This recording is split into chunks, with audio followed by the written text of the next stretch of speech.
আমাদের মেনু হাঁসের ডিম সেদ্ধ। এখন যদি তোমাদের বাস চা বসিয়েছি, তুমি চা খাবে নাকি?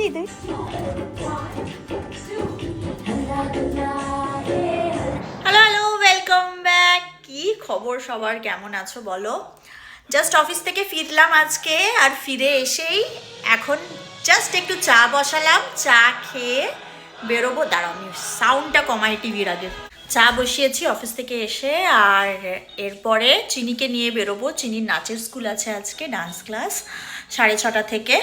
তো এখন অলমোস্ট বেজে গেছে 6:05-10। চাটা কোনো মতে খাবো, যদিও নাচের ক্লাসটা মানে যে স্কুলটা সেটা খুবই কাছে, 5 মিনিটের মধ্যে পৌঁছে যাব। তো সেই জন্যই আর কি একটুখানি চা খেয়ে বেরোনোর সুযোগটা আছে। তো আজকে না সকাল থেকে বৃষ্টি হচ্ছিল খুব জোর, তো বেশ ভালো বৃষ্টি হয়েছে, ঝিমঝিম ঝিমঝিম করে হলেও। এখন মেঘটা কেটেছে। বুবুনের আজকে ডিনার আছে, বুবুন জাস্ট বেরিয়ে গেল। চিনি মাঝখানে যখন এসেছিল, ও তো 3:45-4 দিকে চলে আসে স্কুল থেকে। তো বুবুন আজকে একটু জলদি এসেছিলো অফিস থেকে, সেজন্য। যাই হোক, এখন জাস্ট চা বিস্কিট খেয়ে বেরোবো।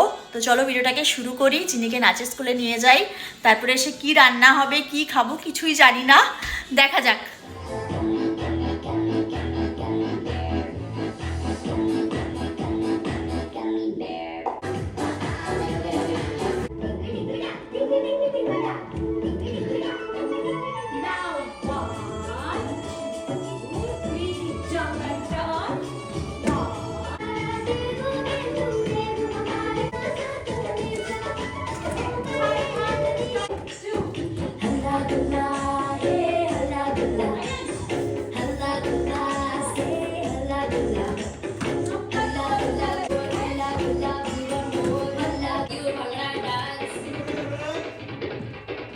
বাড়ি ফিরে এসেছি। বাড়ি ফিরে এসে এখন ওই রাগি দোসার যে ব্যাটারটা ছিল সেটা বের করলাম। এটা দিয়ে আজকে রাগি দোসা বানাবো। চিনির জন্য আগে বানিয়ে দিই চটপট একটু, এখনো গরম হয়নি, দিয়ে তো দিলাম। তো খিদেও পেয়েছে, প্লাস টায়ার্ডও লাগছে। আজকের দিনটা খুব হেক্টিক ছিল।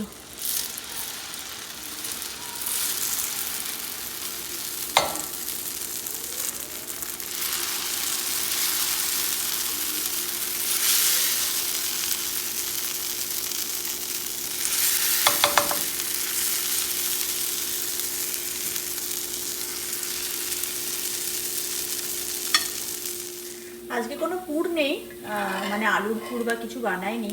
তো এমনি জাস্ট দেখো সুন্দর উঠে গেল নিজে নিজেই, কি সুন্দর। 1-2 মিনিট হতে দিলাম। এটা রাগি দোসাটা এত ক্রিস্পি হয়, ভীষণ সুন্দর খেতে লাগে, আর টেস্টও আমার বেশ ভালো লাগে। সাথে চাটনি বানিয়েছিলাম, চিনির জন্য একটু চাটনি, মানে ওই তারাও দেখাচ্ছি তোমাদেরকে। এই পাশে বের করেছি, এই যে দেখো, এটা হচ্ছে বাদাম, টমেটো আর নারকোল দিয়ে চাটনি বানিয়েছি। জাস্ট চিনির জন্য গরম গরম হবে এটা, ওকে নিয়ে একটু খাইয়ে দেবো আগে।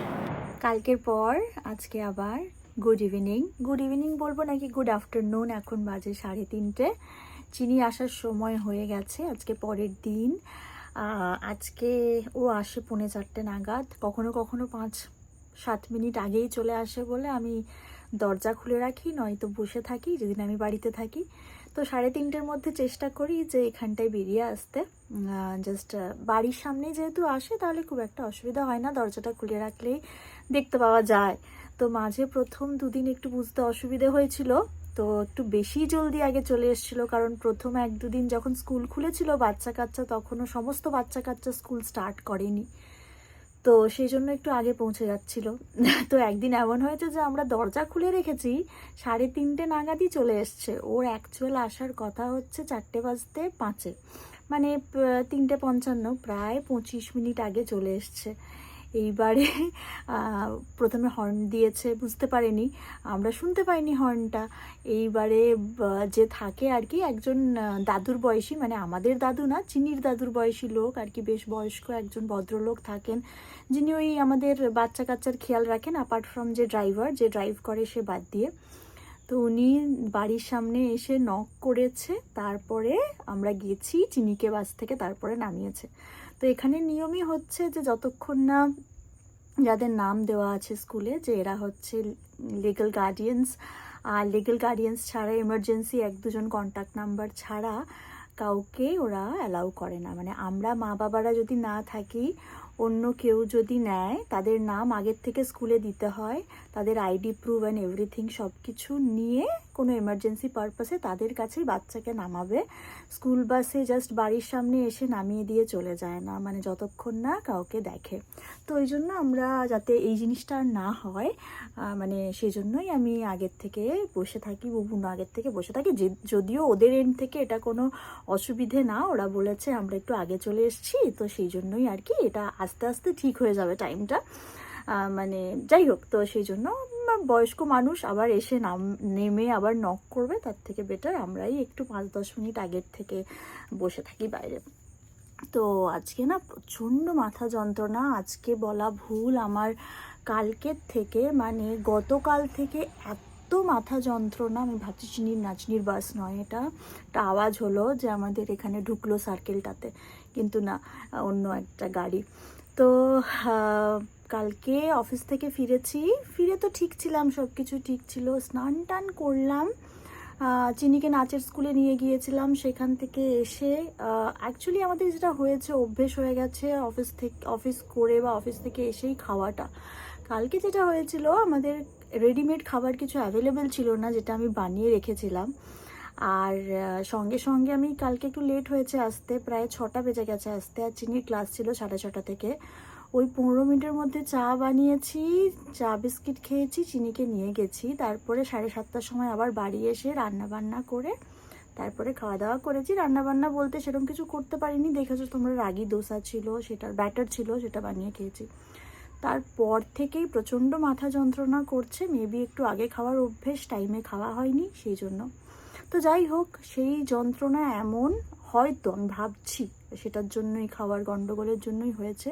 বাট একটুখানি শঁকশঁকও করছিলাম, মানে চিনির যেহেতু মাঝখানে এই উইকেন্ডে শরীরটা বেশ খারাপ হয়েছিল, মানে ওকে তো একদিন স্কুল পাঠাতে পারিনি সোমবার দিনে, কারণ ওর হালকা হালকা গায়ে জ্বর ছিল, খুব একটা জ্বর না, ওই সর্দি লেগে যেরকম জ্বরটা হয়। তো মেবি সেটার থেকে ভাবছি আমাদেরও হয়েছে, কারণ আমাদেরও এদিকে কনজেশন আর মাথা ব্যথা। তো আজকে সকালে অফিস স্টার্ট করে দেখি আমি আর কন্টিনিউ করতে পারছি না। হ্যাঁ, এবারে চিনির বাস চলে এসছে, দেখাই দাঁড়াও।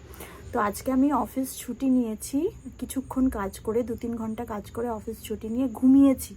অ্যান্ড এখন ঘুম থেকে একটু আগে উঠে এই এখন আমি চা বসালাম, আর দেখাই চিনির বাস অলরেডি চলে এসেছে। চিনির বাস আসবে এখনই, তো স্কুল বাস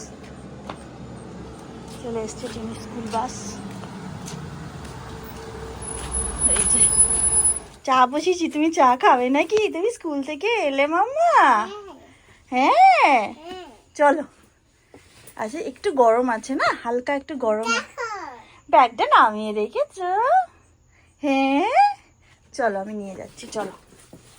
বাহ, আমার মেয়ে তো একদম বড় হয়েছে, বিগ গার্ল। চলো, ঢোকো ঢোকো ঢোকো, এইদিকে ঢোকো ঢোকো ঢোকো ঢোকো ঢোকো ঢোকো। চলো, আমি এখন আপাতত ফোনটা রাখি, পরে আবার কথা হচ্ছে, তাই তো?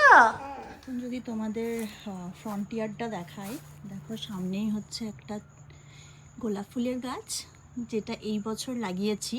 বেশ ভালো সুন্দর, দেখো গোলাপগুলো ছোট ছোট ছোট ছোট মিডিয়াম সাইজের গোলাপ হচ্ছে, পিঙ্ক। আর এই এজিং করে তোমার এই গাঁদা ফুলের গাছ লাগিয়েছি। আর এগুলো হচ্ছে রক্তগাঁদা, আর এটা হচ্ছে একটু বড় মিডিয়াম সাইজের হলুদ রঙের ওই অরেঞ্জ কালারের যেই গাঁদাগুলো। আর এইখানে এই গাছটার নাম আমি ভুলে গেছি, এই পাতাটা ভীষণ সুন্দর, স্পেশালি যখন কি নাম বলো, গ্রীষ্মকালটা ছিল, এখন তো গ্রীষ্মকাল শেষের দিকে, মানে আর নেই গ্রীষ্মকাল, হেমন্তের হাওয়া বইতে শুরু করেছে, একদম ড্রাই হতেও শুরু করেছে ওয়েদার। তো এই পাতাগুলোর কালারগুলো আর ব্রাইট নেই, মোটামুটি দেখো এইগুলো ফেড হতে শুরু করেছে না। তো এই যে পিঙ্কটা দেখছো না, এই পিঙ্কটা আরও ব্রাইট ছিল, খুব সুন্দর লাগছিল।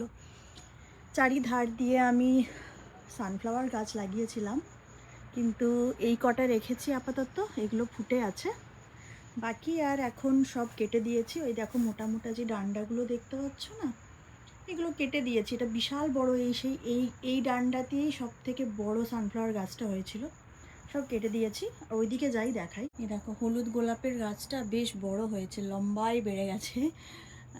আর এইটা ছোটই আছে এখনো পর্যন্ত। এটা একদম কালচে গোলাপটা, আর এই গোলাপটার গন্ধটা ভীষণ সুন্দর, ভীষণ সুন্দর।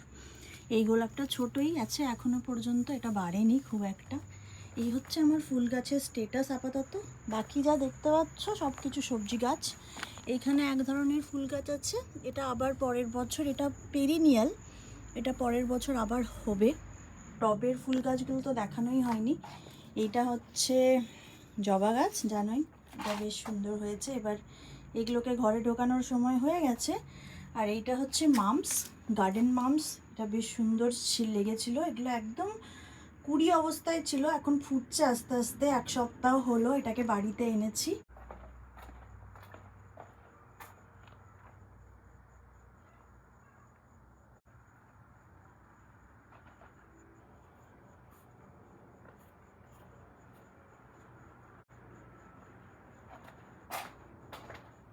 বাগানে বহুদিন কাজ করা হয়নি। আজকে বাগানটা একটুখানি গিয়েছিলাম, তো দেখলাম প্রচুর টুকি ছোট ছোট ছোট ছোট আগাছা, যেগুলো বাইরের থেকে খুব একটা দেখা যাচ্ছে না, কিন্তু গাছের জন্য একটু ক্ষতি হয়ে যায়। আশেপাশে প্রচুর আগাছা হয়ে গেলে গাছ ভালোভাবে বাড়তে পারে না। তো আগাছা পরিষ্কার করতে করতে, একটুখানি মাটি দিতে দিতে কখন যে 40 মিনিট 1 ঘন্টা পেরিয়ে গেছে বুঝতে পারিনি। তো আপাতত এলাম এখন বিকেলবেলা, বোন এখনও ফেরেনি অফিস থেকে।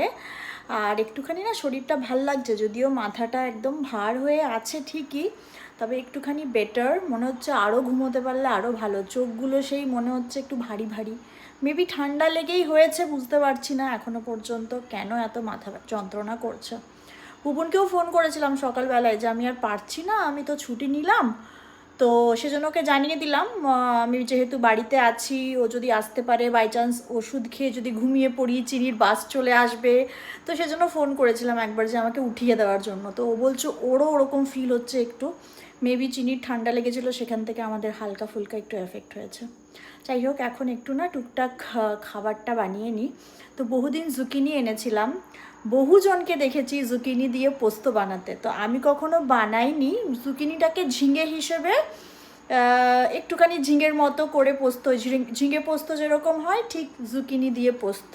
তো ফার্স্ট টাইম আমি ট্রাই করব, লোকজনকে দেখেছি বানাতে কীরকম হয়।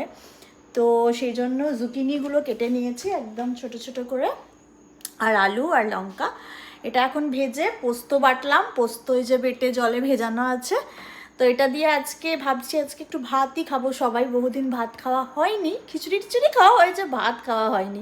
চিকেনটাও আছে ম্যারিনেট করা, চিকেনটা ভেবেছিলাম স্যুপ বানাবো, সেটাও বানানো হয়নি। তো অনেক কিছু আছে টুকটাক, শেষ করতে হবে। তো যত ফ্রেশ খাওয়া যায় ততই বেটার। তো চলো জলদি করে রান্নাটা করি। এই জুকিনি আলু পোস্ত ঝিঙে হিসেবে, নিজেও জানি না কেরম লাগবে, নিজে ট্রাই করি বানানো, তারপরে ট্রাই করে অবশ্যই তোমাদের জানাবো। এপাশে জুকিনি আলু সেদ্ধ সেদ্ধ হয়ে গেছে, এবারে দিয়ে দেবো এই পোস্ত বাটা।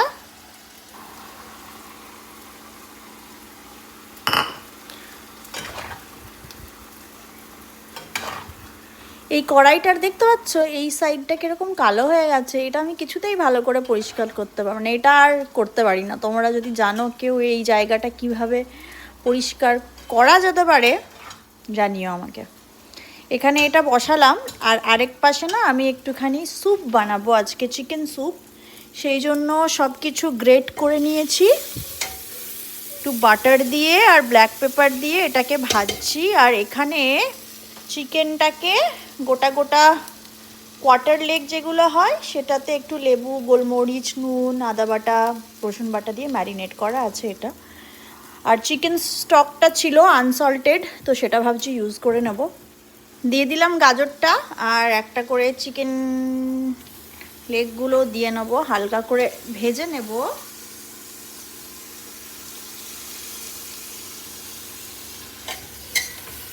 সতে করে নেব এটাকে।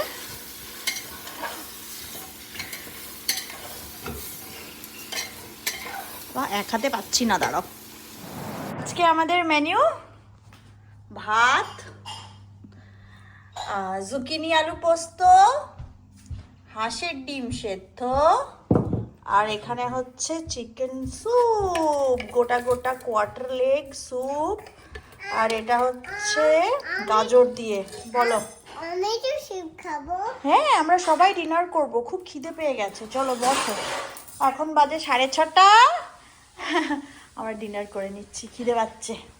কি গো, প্রথমবার জুকিনি পোস্ত করলাম, কেমন লাগলো বলো খেয়ে? ভালো লাগছে সত্যি। আমিও প্লেট নিয়ে বসেছি, হাঁসের ডিম সেদ্ধ, পোস্ত, ভাত, আর স্যুপটা পরে খাবো। কেউ একটা বলছিল স্যুপ খাবে, তারপরে পোস্ত দেখে ভাত নিয়ে বসেছে। আরেকজনের চিকেন লাগবে না, তার শুধু ক্যারট স্যুপ চাই। হ্যাঁ, খাও, তাই খাও। আমরা এখন কোথায় এসছি রে ডিনার করে?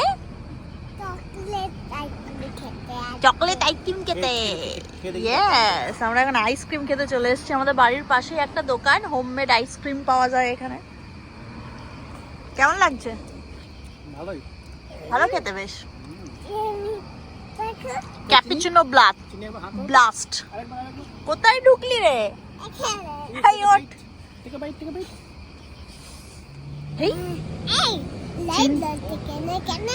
ফ্ল্যাশ দিয়েছি তোমাকে। তোমার তো একটা বিশাল বড় আইসক্রিম এসছে দেখছি। ও দ্যাটস ফাইন, টিস্যু দিয়ে মুছে দিই। খাও খাও খাও খাও খাও খাও, আগে ওটা খাও, নিচেরটা। ফিরে গেছি আমরা আইসক্রিম খেয়ে। ডিনার তো বহুক্ষণ হয়ে গেছে। আর প্রথমবার আমরা তিনজনে মিলে, প্রথমবার নয় বোধহয় দ্বিতীয়বার আমরা গেলাম এখানে আইসক্রিম খেতে। আর এখন যেহেতু ঠান্ডা ঠান্ডা পড়ছে আস্তে আস্তে, তো সেজন্য ভাবলাম জলদি ডিনার হয়েই গেছে, একটুখানি আইসক্রিমটাই খেয়ে আসি। বাইরে বসে যখন আইসক্রিম খাচ্ছিলাম না, ঠান্ডা ঠান্ডা লাগছিল, মানে গায়ে শিশির পড়ছিল রীতিমতো। যাই হোক, চলো ভিডিওটা আমি শেষ করলাম এখানেই। হোপফুলি তোমাদের ভিডিওটা দেখতে ভালো লেগেছে। একটু লম্বা ভিডিও তো হচ্ছেই, হোপফুলি তোমরা এনজয় করছো। অবশ্যই আমাকে কমেন্টে জানিও কেমন এনজয় করলে। দেখা হচ্ছে আগামীকাল আবার নতুন ভিডিও নিয়ে। টিল দেন সবাই খুব ভালো থেকো, সুস্থ থেকো, নিজেদের যত্ন নিও। টাটা।